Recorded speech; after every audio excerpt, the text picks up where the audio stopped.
Now, the 9 o'clock news with Martin Lewis. A revolution in broadcasting. Dozens of TV channels, hundreds of radio stations are on the way.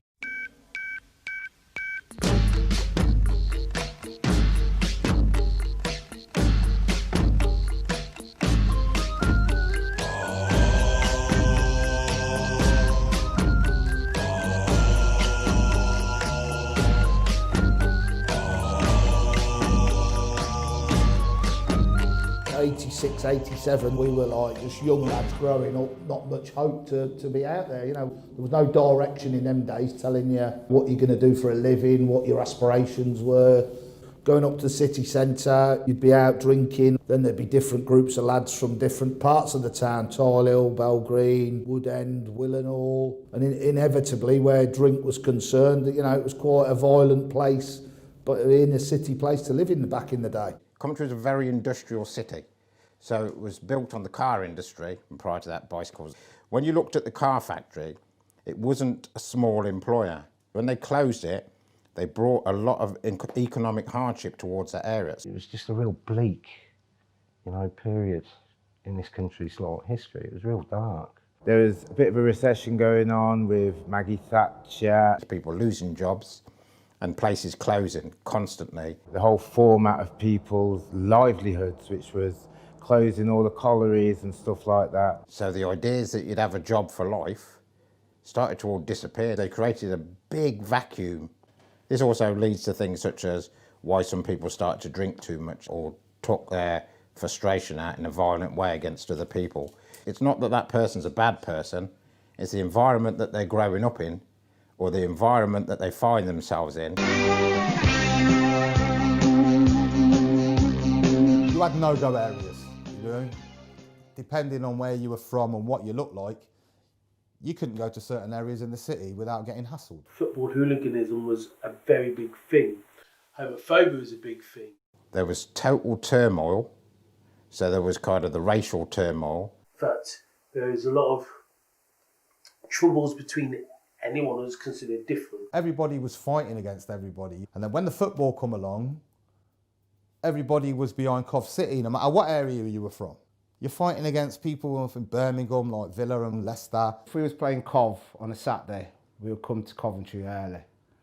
We'd come in either cars or vans and try and mingle in with you. You had a pub outside the ground where we tried to get in and take over. Sometimes only about 20 of us would get in because we'd get sussed and the Bill chases off who was in there. Then we'd get chased down the hill. About 600 lads used to chase us. Coventry in them days had a big firm, well renowned and feared throughout the country.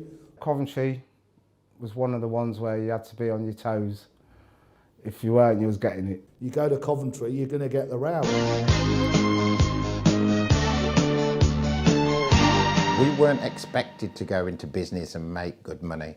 We were basically brought up to say, as soon as you turn 16, 17, you get a job, you work, and if you give us a board. We were on the door in back end of 88, 89, the Tally-Ho in Coventry. I was on a course, a yacht course. It was a government course where you got £23.50 a week for working in a factory for a bit of experience, but it was slave trade. They were getting all their dirty bits of work done by me. So I opted out of that. And then along came dance music. It was sort of creeping into the pubs and creeping into the nights as the nights wore on. Me and Kieran were in, like I said, Shambles Arcade. We were having a breakfast in there. A lad called Robbie Lyons, he turned up and he was saying, there's a thing happening in Ibiza at the minute. It's all about rave music. Everyone's taking ecstasy. It was a cultural thing, a youth thing. Everyone was taking them. Your poppers, your amyl nitrate, your ecstasy, where it filtered on up through the dance scene. Originated in a lot of the gay clubs in and around London. He said it's absolutely brilliant. And we were like, yeah, you're taking drugs? Because we didn't take drugs and stuff like that. When he explained it, it seemed like it was pretty cool to do it.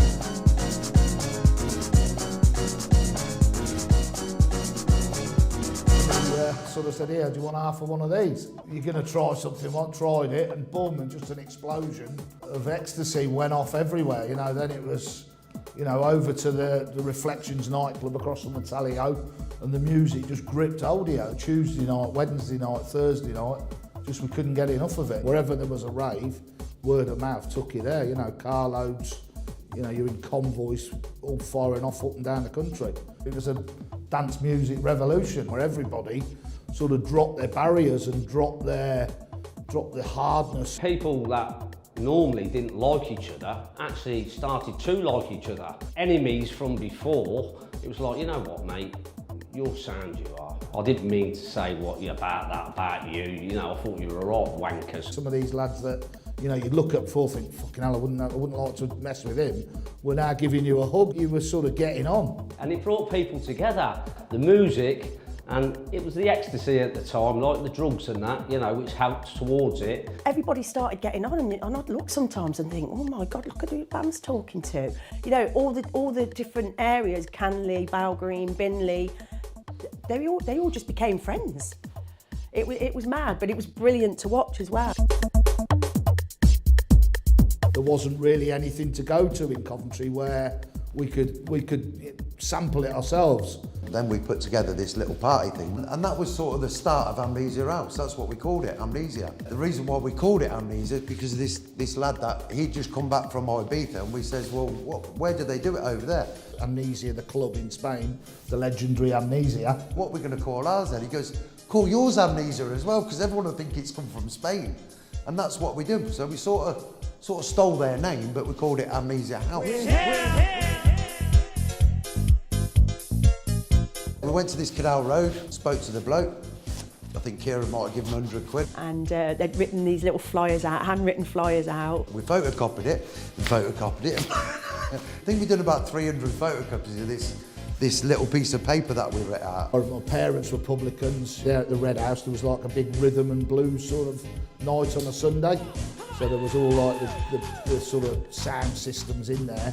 We've got some rastas from Hillfields that come and brought a sound system for us. You knew then where to go. All right, they set the raves up, they've got the dance, they've got the production, so away you went. And that kind of how it linked, sort of the cultural links with a lot of the guys who were, you know, the Caribbean sort of aspect from Coventry, like an egg that all come together. Before the shell was all cracked, when ecstasy come about and the dance music, it kind of welded everything together, so to speak. Yo, when this party started right.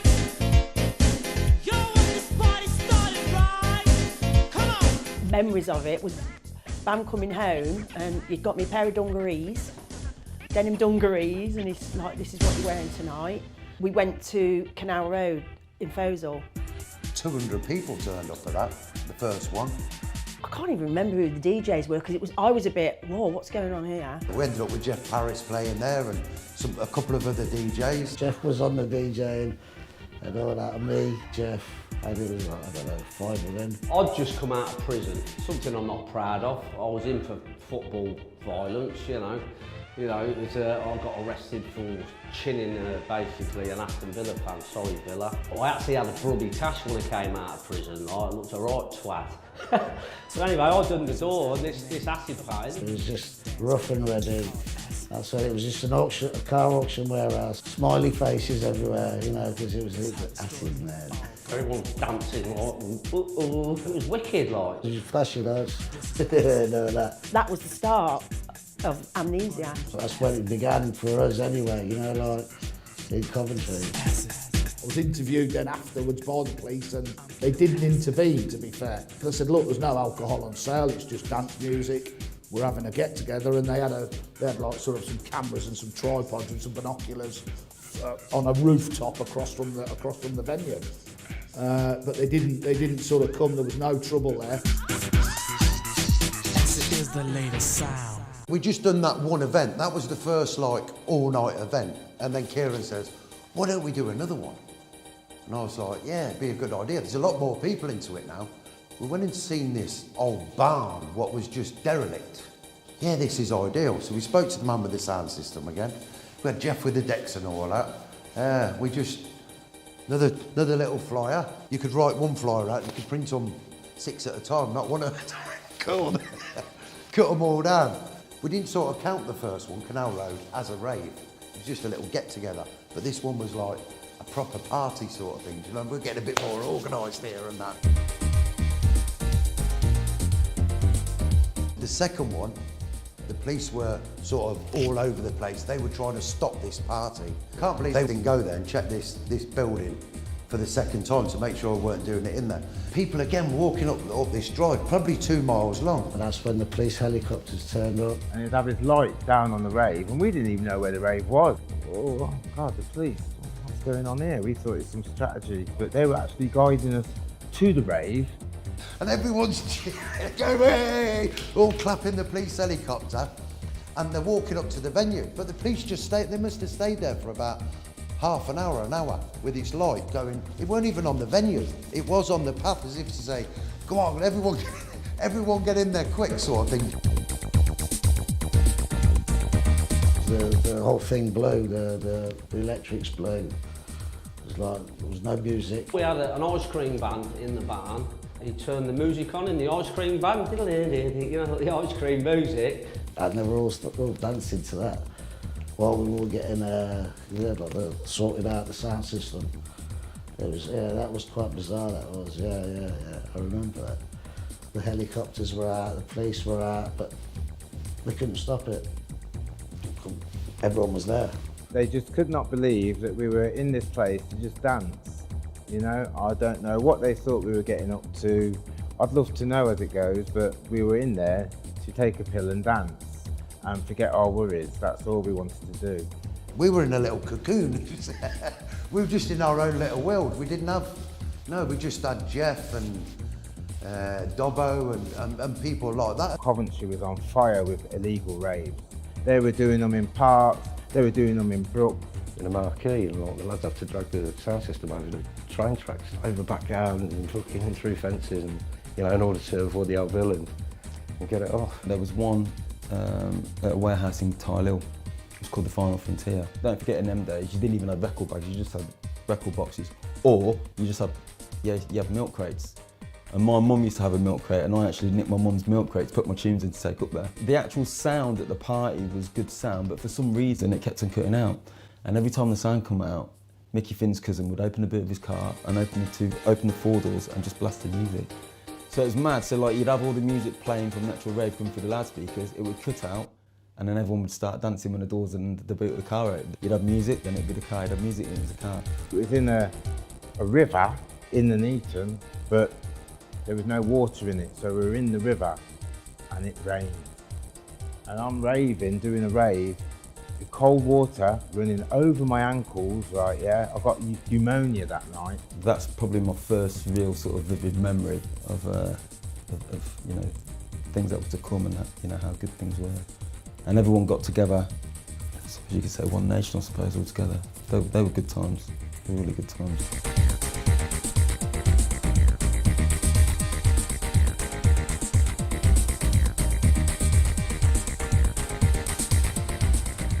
We didn't know it was happening anywhere else until later on, sort of thing. Raving for a year odd. I went over to Spain, again, big in Spain, Ibiza, Mallorca.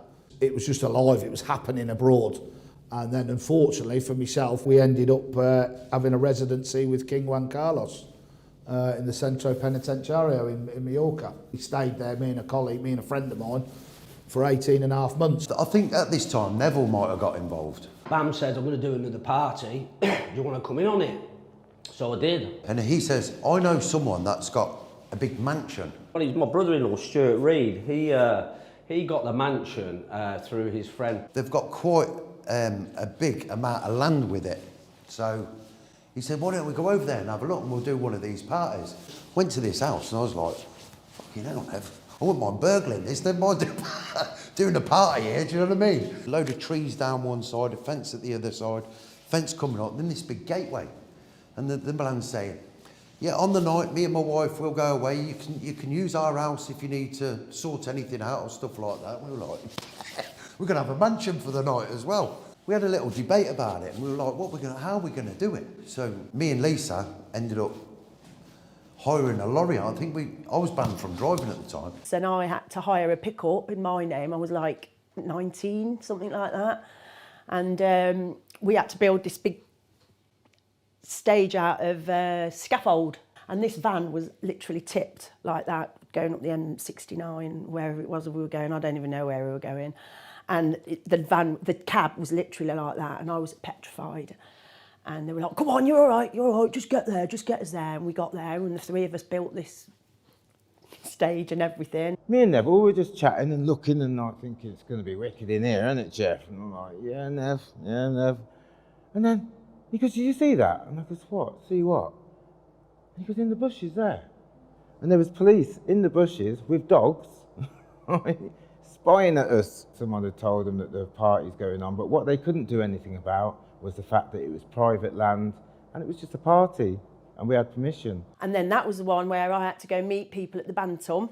So I'm never at the house, and I had to go meet people at the Bantam and lead the convoy to the do. And that was a mad one because the police came. The police had blocked off one end of the road and to the other end of the road, and we thought that was it. There was no more people getting in, no one getting out, and they were going to stop this party.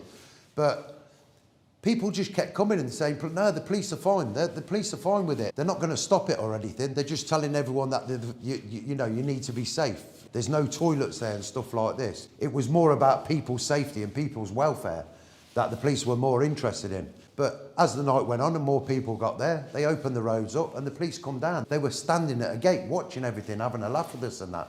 And everyone's like dancing all off their heads. The police go, look at the state of them. They're not hurting anybody. We say, no, well, that's what we're saying. They ain't hurting anybody. They might all be off their heads on whatever, but let them carry on with it.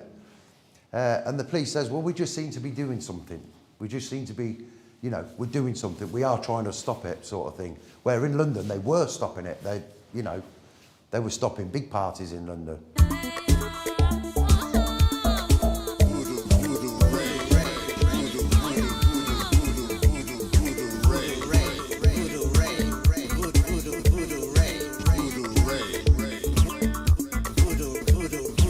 The one at Canal Road we done, and House 1 and House 2 in this derelict barn sort of thing. They were nothing on this one. This was an outdoor. It was the summer. It was red hot, and that's when everyone was saying, "Oh, the summer of love," and that was amazing. And then it just got bigger and bigger and bigger from there. Then our organisation was starting to grow. Our DJs were starting to grow. We just had this fire in us to get up, and this is what we wanted to do. We'd never had anything like this. We were dragged up, not brought up. And then we were attracting people from, other towns then as well. From Birmingham, Daventry, Rugby. People got to know people. Oh, where are you from, mate? I'm from Leicester. All right, mate, I'm from Coventry. Nice to meet you. It is hard to explain. It was just good times. It was happy times, wasn't it? We didn't come there for violence. We came there to have a good time. They weren't getting no trouble off anybody. They were safe. This is just something new, totally, to us. And the picture what the media was painting was nowhere near it. Nowhere near what they were painting. We were like, I don't know, devils and children of the night. Well, we was children of the night and we was devils, yeah, that's right. Have a dance, have a pill. It brought people together. And the fun was underground, not overground. The atmosphere, and it was a lot of love. People were taking this like it was a religion. That's how it was when raving started. We just knew it was travelling somewhere, it was going somewhere. Although we were still young kids, we didn't have a clue what we were doing.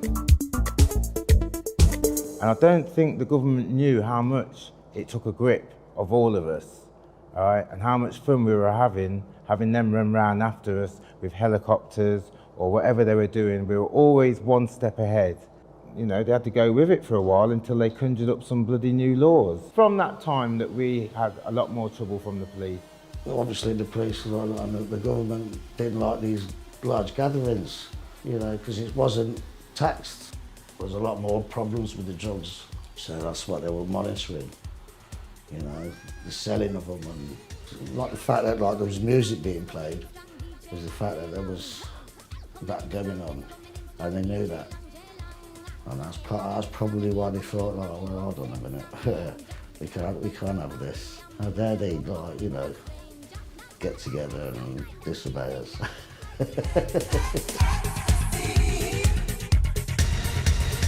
He is for all lithium fields, energize, excite, eruption. He is forever also suction.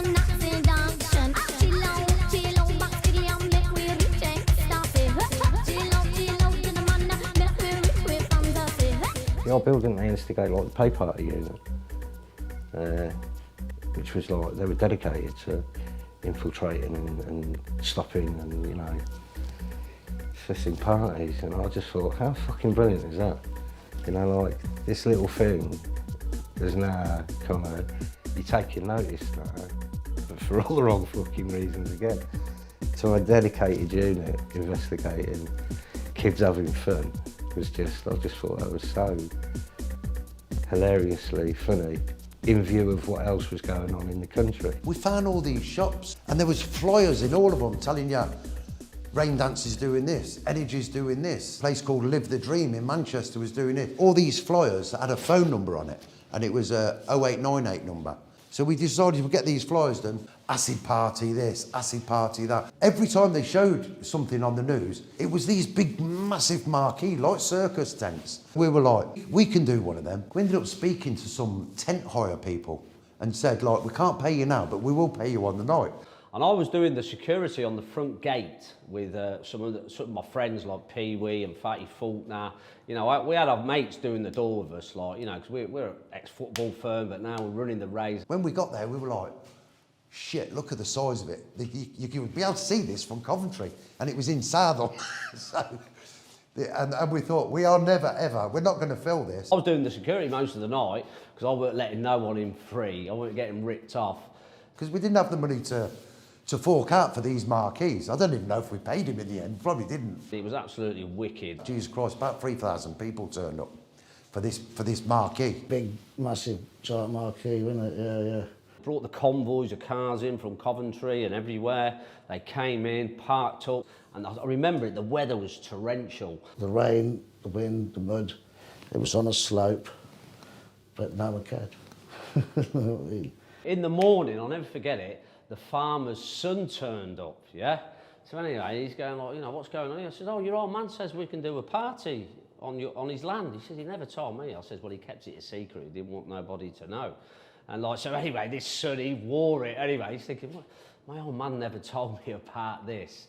So we done that. Anyway, we done the party again. The marquee got took down, sound system got took down, and we hadn't been rented the land at all. Like, we just took the piss again, like.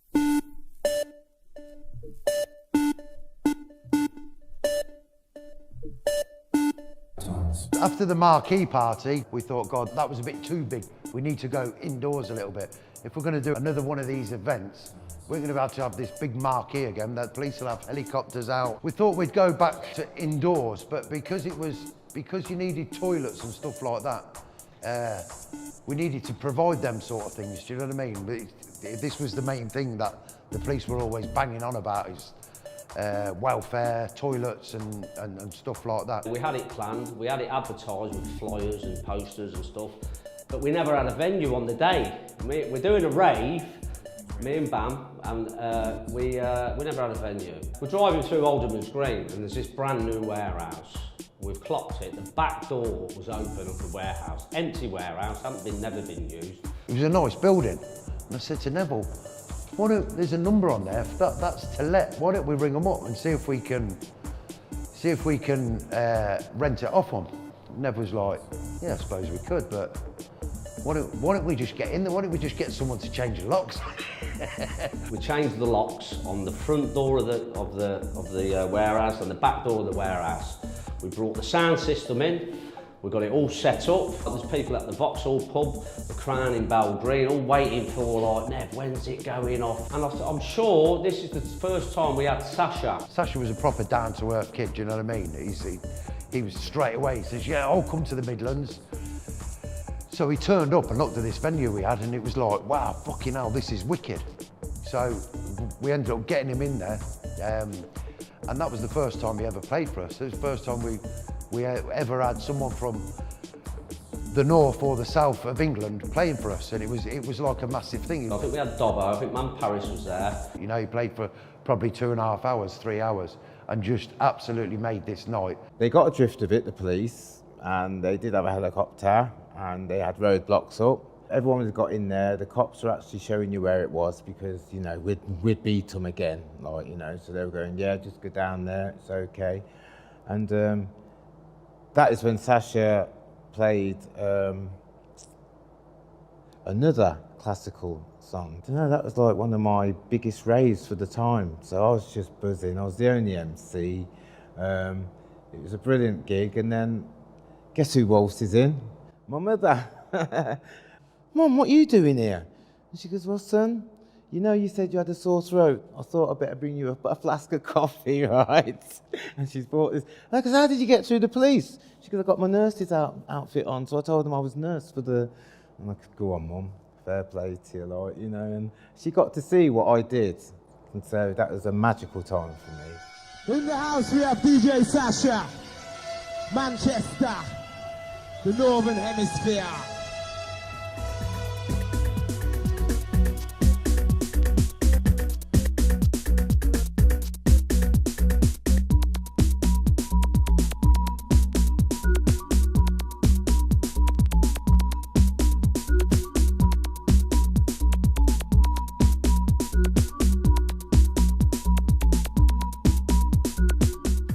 Just couldn't understand why it was such a bad thing that, you know, there was hardly any trouble. And I mean, I get that there had to be some sort of policing over it. It was the police that wanted to stop everything. They were clamping down properly, and it was hard. It was hard for us to even think about doing them and how we were going to organise them, how we were going to keep everything quiet. I was scared. I was obviously scared for BAM because I didn't want him getting into trouble or anything like that, but BAM was always quite back. A lot of people didn't know that BAM was actually the founder of Amnesia House, to be honest, because he always kept himself back. Neville had the idea of getting a lawyer, you know, who was a well-known lawyer, and we started to do things through him. The police, yeah, in the end, they couldn't cope. We're Bell Green boys, yeah, like we know how to play cat and mouse with the police and that, and they just couldn't keep up with us. We had a bent contract signed up, typed up, and we had a front man to go out, and when the police turned up, what's going on here, lads, yeah? Oh, we're having a party, and the front man, who now runs, we started to do things through him and do things lawful way. And the police didn't like that. They did not like the fact that we were using a lawyer and we could just say, look, we've got this, and we'd show him papers. Anyway, he'd go out to the police with the contract. Hello, officer. Yeah, we've been hired this warehouse for the night off the owners, yeah. The police looked at the contract. Okay, yeah, everything's in order. See you later. Hey, BAM didn't tell me everything because he knows what a worrier I'd be. I thought it was all normal. So when the police turned up, but we shouldn't have been there. And that's when I remember Sasha being there at the Newage. That was in like the Backerwood End, the industrial estate that runs through there. That was mad. And the ice cream man was in that one as well. So they went, we carried on. We had convoys of cars coming from everywhere. We'd done the party, it was amazing. And we actually cleaned the warehouse in the morning of all traces of anything. It was spotless when we left that warehouse. You know, like you wouldn't have even known we'd done a party there. Yeah, then it went on to New Year's Eve, one called New Year's Eve Extravaganza. I got a knock at the door on the morning of this rave and served with a writ. If you hold any parties in Coventry, you will be like arrested, fined, you know, like I had a writ against me. So I thought, well, okay, well, we weren't actually doing this party in Coventry. We had a massive warehouse in Rugby. Someone said to us, they've got this venue, it's massive. They've been working there, building it, and we were like, yeah, well, come and have a look at it. So we went and had a look at it, and it was like, Jesus Christ, it was too big. It was absolutely enormous. It's probably 5 times bigger than anything we'd ever done. We can't put a sound system in there, what we've been using, because it wouldn't have been any good. So we had to talk to our sound system people and get bigger lighting shows. We've been promoting this rave for quite a while, like, you know, a bit longer than before, you know, like, and people were coming from all over the country for this party. This was going to be big. This was going to be for 10,000 people, this was. They were coming. A lot of energy and effort went into that, but we managed to plan it properly. We managed to plan it. We had an Arctic lorry with speakers on the back, all the decks, generators on it. You know what? And the ITV actually promoted the event for us by saying, do not turn up to this party. This party will be stopped. Putting it on the TV, thinking, well, great advertisement for us, you know, like, you know, this is wicked. We had people coming from Coventry on back roads into Rugby, coming up the motorway, coming from London. The motorways were just fully blocked. Everywhere was at a standstill, and they were all heading for this place. I knew I was being watched. So we had the sound system, which was Crusader Sound. They were black lads that had a sound system. They used to do it in hill fields and that. But the police were plotted on every exit out of Coventry. And what happened was, we got the sound system there, got the lights all set up, but the sound system got followed by the police. At this time, there was no one really near the venue. It was the 0898 number that was guiding people in. The music was going, but it wasn't loud, it was all low. The smoke machines were going, lasers were going. It was like, right, cracker, this is it, this is brilliant. This is another one we're going to pull off. The sound went on and the police just came from everywhere. Police vans just drove in there, started driving at people. People were just running out. Everyone managed to get outside. The police drove the vans back outside, put the shutters down on the venue, and then everything just erupted. I wasn't actually there when it got raided. I was on my way. Got the phone call, Nev, Avalanche, been raided. It all kicked off. There was violence with the police, cars. Scuffles with police, people throwing things. It was just uproar. That was the end of the New Year's Eve extravaganza. I got it on my pager, but they've stopped it. So we're all in this bunch, we're all waiting at the tally-ho, all right? And I thought, right, it's not on, I'm going. I mean, I think we ended up going to a party in Stoke Aldermore where they knocked all the flats through.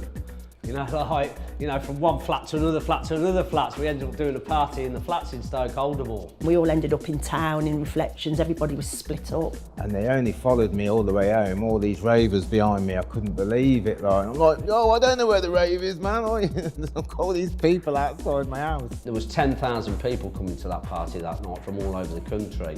And that's where we would have been like, you know, like your Energies in London and that. Amnesia House then we were a name then, like Amnesia was massive. People who are probably getting a bit spoiled in London already are now prepared to leave London there and then come down here for a night out. And again, that kind of said, there's something fucking here, you know, there's something going on here. I think the police had done their job. The police, yeah, they knew they'd done their job. If we'd have been able to do that one, there'd have been no stopping us sort of thing, do you know what I mean? That would have been a good investment.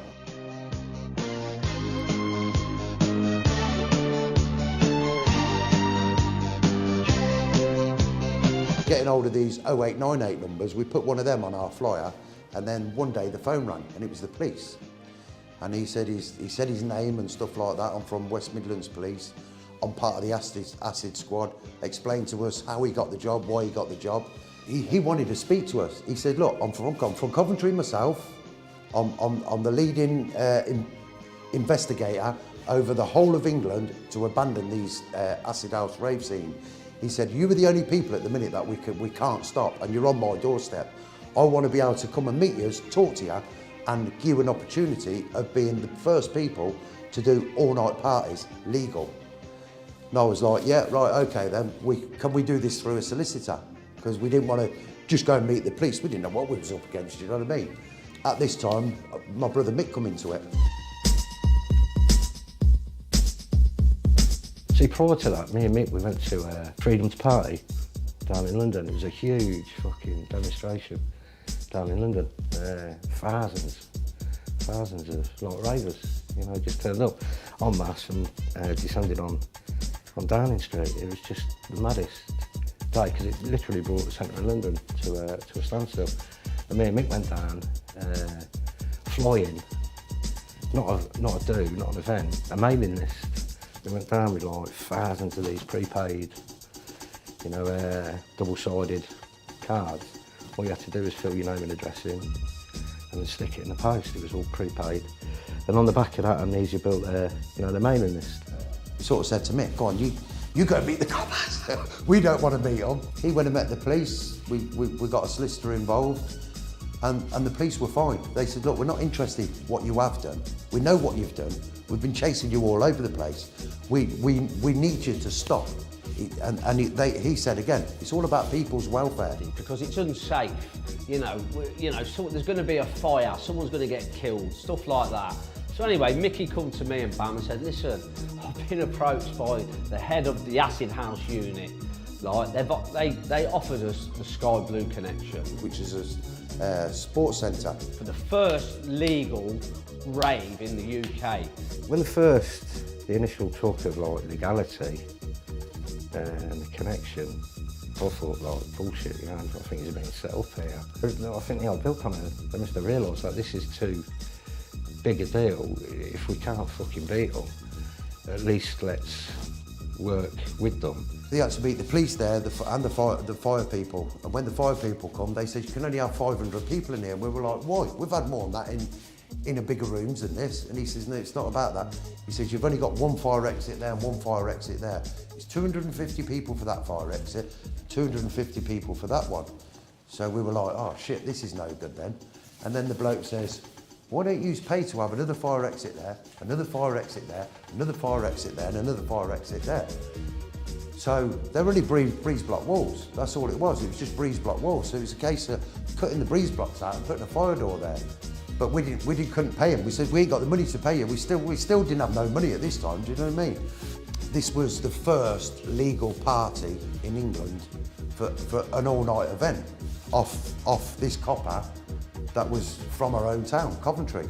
And that was it. So from hate to love, one tablet, one warehouse, couple of speakers, few little flickery lights, and the E, and the MC and the DJ. Hey, what a jigsaw. So you got this scattered jigsaw, Coventry, and then with one E, like I said, one rave, put the jigsaw all back together. And we were one. Proud of what we'd made, on our own. And people were getting pride and getting, Cov's all right, man.